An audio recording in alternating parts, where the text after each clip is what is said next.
Hello student, आशा करते हैं आप लोग बहुत अच्छे होंगे। आज के इस ऑनलाइन सेशन में आप लोगों का बहुत बहुत स्वागत है।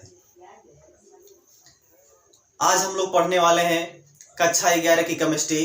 इसके पिछले क्लास में हम लोग पढ़े थे इलेक्ट्रॉन की खोज कैसे हुई थी, जो विलियम क्रुक्स का एक्सपेरिमेंट था उसके बारे में हम लोगों ने देखा था। और इसके अगले क्लास में हम लोगों ने देखा था जो इलेक्ट्रॉन होता है या फिर जो वहां से कैथोड रे निकल रहे थे, उस कैथोड रे की, कैथोड किरण की क्या प्रॉपर्टी होती है, क्या गुण होती है, और वहां से जो है कि निकला था इलेक्ट्रॉन। इलेक्ट्रॉन की खोज वहीं से हुई थी, ठीक है ना। तो आज की क्लास में हम लोग पढ़ेंगे इलेक्ट्रॉन जो होता है उसकी क्या विशेषता होती है, ठीक है ना। तो आज की क्लास में हम लोग ये जो है कि इलेक्ट्रॉन की विशेषता को पढ़ने वाले हैं। तो चलिए आप लोग कॉपी और पेन उठा लीजिए और नोट साथ साथ बनाते रहिए, ठीक। चलिए देखिए वीडियो की शुरुआत करते हैं। देखिए इसकी जो विशेषता है वो क्या है इलेक्ट्रॉन की विशेषता, ठीक है। इसमें पहली पॉइंट क्या है, इलेक्ट्रॉन प्रत्येक परमाणु का ऋण आवेशित कण है जिसे प्रायः स्मॉल ई से प्रदर्शित किया जाता है। देखिए क्या बोला जा रहा है, जो इलेक्ट्रॉन होता है वो किसी भी परमाणु का ऋण आवेशित कण है। जैसे कोई भी परमाणु है उस पर जो इलेक्ट्रॉन, उसमें जो इलेक्ट्रॉन होता है उस पर कौन सा आवेश होता है, ऋण आवेश होता है, यानी कि निगेटिव का चार्ज होता है, ठीक है ना। तथा नाभिक अभिक्रियाओं में इसे यानी -1e0 से प्रदर्शित किया जाता है। यानी कि जो इलेक्ट्रॉन होता है इसको स्मॉल ई से प्रदर्शित किया जाता है तथा नाभिकीय अभिक्रियाओं में इसको -1e0 से प्रदर्शित किया जाता है। यानी कि इससे इसको हम लोग क्या करते हैं, प्रदर्शित करते हैं नाभिकीय अभिक्रियाओं में। जबकि जो इलेक्ट्रॉन होता है उसको सामान्य रूप से स्मॉल ई से प्रदर्शित किया जाता है, ठीक है। चलिए देखिए दूसरी पॉइंट में क्या बोला जा रहा है, इलेक्ट्रॉन पर -1.602 × 10⁻⁻19 कूलाम आवेश होता है। देखिए जो इलेक्ट्रॉन होता है इस पर इकाई ऋण आवेश होता है।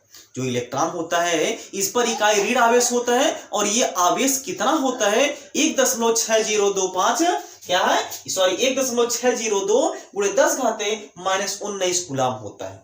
जो इलेक्ट्रॉन होता है इस पर जो इकाई ऋण आवेश होता है वो कितना होता है, -1.602 × 10⁻⁻19 कूलाम आवेश होता है इस पर, ठीक। ये इसकी दूसरी कैरेक्टरिस्टिक हो गई, इसकी दूसरी जो है कि विशेषता हो गई, ठीक। अगला देखिए पॉइंट, इलेक्ट्रॉन का द्रव्यमान 9.1095 × 10⁻28 ग्राम होता है।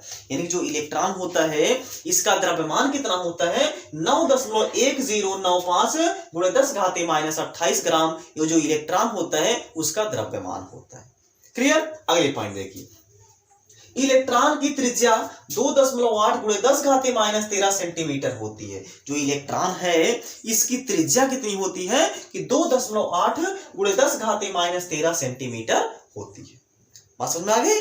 त्रिज्या का मतलब समझ रहे हैं ना, त्रिज्या का मतलब समझ रहे हैं। जैसे ये आपका स्फीयर है यानी कि गोला है, इसको हम लोग क्या बोलते हैं, इसको अगर हम दो बराबर भागों में बांट दिए इसको क्या बोला जाता है, व्यास बोला जाता है। अब इसका आधा अगर हम लोग कर देते हैं तो उसी को क्या बोला जाता है, त्रिज्या। यानी कि यहां से यहां तक की जो डिस्टेंस है इसी को क्या बोला जाता है, त्रिज्या बोला जाता है।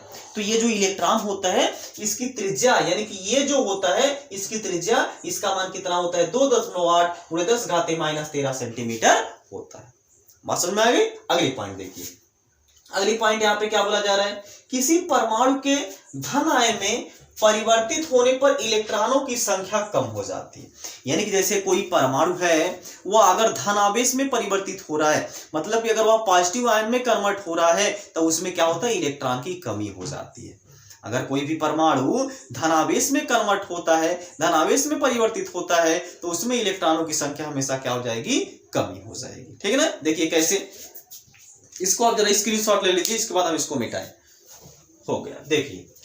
देखिए क्या बोला जा रहा था इसमें कि अगर धनावेश बनाता है तो क्या होता है, इसमें इलेक्ट्रॉनों की संख्या कम हो जाती है। जैसे भैया देखिए जो सोडियम है यानी कि सोडियम का परमाणु क्रमांक कितना होता है, 11 होता है। इसमें अगर देखा जाएगा 2 8 यानी कि इसका अगर हम इलेक्ट्रॉनिक विन्यास करेंगे तो 1s2 2s2 2p6 3s1 2 2 4 6 4 10 और 1 11, ये है इसका इलेक्ट्रॉनिक विन्यास।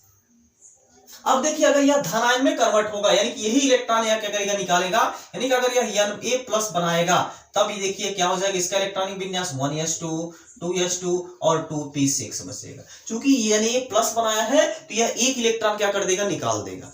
जितना इलेक्ट्रॉन निकालता है उस पर उतना ही यानी कि उतना ही उस पर क्या आता है, प्लस का चार्ज आता है। तो एक इलेक्ट्रॉन इसने निकाला है तो देखिए बताइए यहाँ पे इलेक्ट्रॉनों की संख्या कम हो रही है कि नहीं हो रही है, बिल्कुल कम हो रही है। अब यहाँ पे देखिए 2 4 और 6 6 इलेक्ट्रॉन बचे, सॉरी 2 4 और 6 4 10 ही इलेक्ट्रॉन बचा। लेकिन इसमें कितना इलेक्ट्रॉन था, 11 इलेक्ट्रॉन था। बात समझ में आ गई। तो अगर वही कोई परमाणु जो होता है वो नेगेटिव का चार्ज यानी सॉरी अगर वो कोई परमाणु क्या करता है, इलेक्ट्रॉन को त्यागता है यानी कि पॉजिटिव आयन में कन्वर्ट होता है तो उसमें क्या होता है, हमेशा इलेक्ट्रॉन की कमी होती। लेकिन वही अगर कोई परमाणु क्या कर रहा है, इलेक्ट्रॉन को ग्रहण कर रहा है तो उस पर कौन सा चार्ज आ जाता है, निगेटिव का चार्ज आ जाता है और उसमें हमेशा क्या होती है, इलेक्ट्रॉन की अधिकता हो जाती है। बात समझ में आ गई। तो अगर पॉजिटिव का चार्ज बनाएगा तो इलेक्ट्रॉन की कमी होगी और निगेटिव का चार्ज बनाएगा तो इलेक्ट्रॉन की क्या हो जाएगा, अधिकता हो जाएगा, यानी इलेक्ट्रॉनों की संख्या क्या हो जाएगी, बढ़ जाएगी। ठीक है। तो आज की क्लास में हम लोगों ने पढ़ा इलेक्ट्रॉन की विशेषता क्या होती है। अब अगली क्लास में हम लोग देखेंगे प्रोटॉन क्या होता है, प्रोटॉन की खोज कैसे हुई, ठीक है ना, किस किरण से हुई, इसके बारे में जो है कि अब हम लोग अगले क्लास में डिस्कशन करने वाले हैं। ठीक है। तो आज के लिए बस इतना ही, ये छोटा सा वीडियो था इलेक्ट्रॉन के बारे में पूरा हमने कंप्लीट कर लिया है। अब अगले क्लास में जो कि हम लोग प्रोटॉन के बारे में पढ़ेंगे। तो अब हम लोग मिलते हैं नेक्स्ट क्लास में। तब तक आप लोग जहाँ पे रहिए स्वस्थ रहिए, मस्त रहिए, अपने माता पिता का ख्याल रखिए। हम मिलते हैं नेक्स्ट क्लास में। जय हिंद, जय भारत।